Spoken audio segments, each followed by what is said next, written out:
दोस्तों आज हम लेकर आए हैं एक और नई कहानी। ये बहुत ही मज़ेदार और रस भरी कहानी है।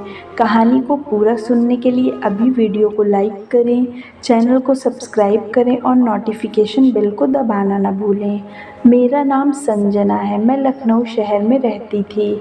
मेरी शादी एक बहुत ही अच्छे परिवार में हुई थी। मेरे पति का नाम अतुल है। मेरे ससुराल में सास ससुर जेठ और जेठानी थे। मेरी ननंद भी थी लेकिन उसकी शादी हो चुकी थी। मेरे पति मुझे बहुत प्यार करते थे। मुझे आज भी याद है कि जब मैं नई नई दुल्हन बनकर आई थी, मेरे पति अतुल ने मुझे हमेशा बहुत प्यार दिया। जब भी वो अपने ऑफिस से आते मेरे लिए कुछ न कुछ ज़रूर लेकर आते थे।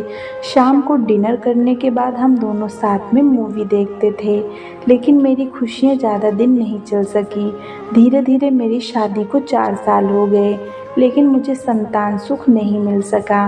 एक दिन जब मैं अपने पति के साथ डॉक्टर के पास गई तो डॉक्टर ने बताया कि मैं कभी माँ नहीं बन सकती, क्योंकि मेरे पति के अंदर कमजोरी है। जब मैं डॉक्टर से मिलकर आई तो बहुत रोने लगी। धीरे धीरे मैंने खुद को संभाला। एक दिन मेरे पति ने मुझे अपने बड़े भाई मतलब कि मेरे जेठ के करीब जाने के लिए बोला। इस बात से मैं बहुत नाराज़ हो गई कि आप ऐसा कैसे कह सकते हो।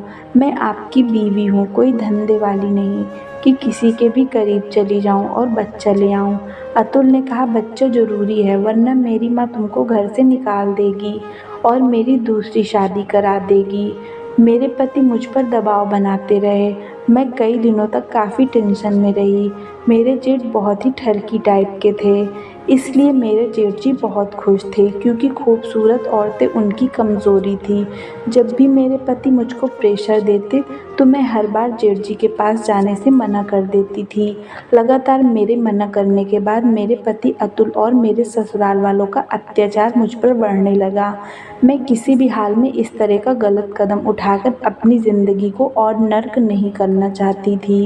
एक दिन मेरे पति ऑफिस नहीं गए थे, वो घर पर ही थे। उन्होंने बोला कि आज तुझे किसी भी हाल में मेरे भैया के पास जाना होगा। मैंने मना किया तो उन्होंने बहुत मुझको मारा पीटा। अब पानी सर के ऊपर जा चुका था। अगर मैं ऐसे ही बर्दाश्त करती तो मेरे साथ इसी तरह का अत्याचार होता रहता। मैं मौका देखकर घर से निकली और सीधे पुलिस स्टेशन पहुंच गई। मैंने अपने पति जेठ और ससुराल वालों के खिलाफ कंप्लेंट कर दी। पुलिस ने उसके खिलाफ सख्त कार्रवाई की और अपने किए की सज़ा ससुराल वाले अब भी भुगत रहे हैं। दोस्तों, इस कहानी से हमें ये सीख मिलती है कि हमें किसी भी हाल में अत्याचार नहीं सहना चाहिए, नहीं तो हमारी ज़िंदगी पूरी तरह से नर्क हो जाती है। दोस्तों, कहानी पसंद आई हो तो शेयर करें।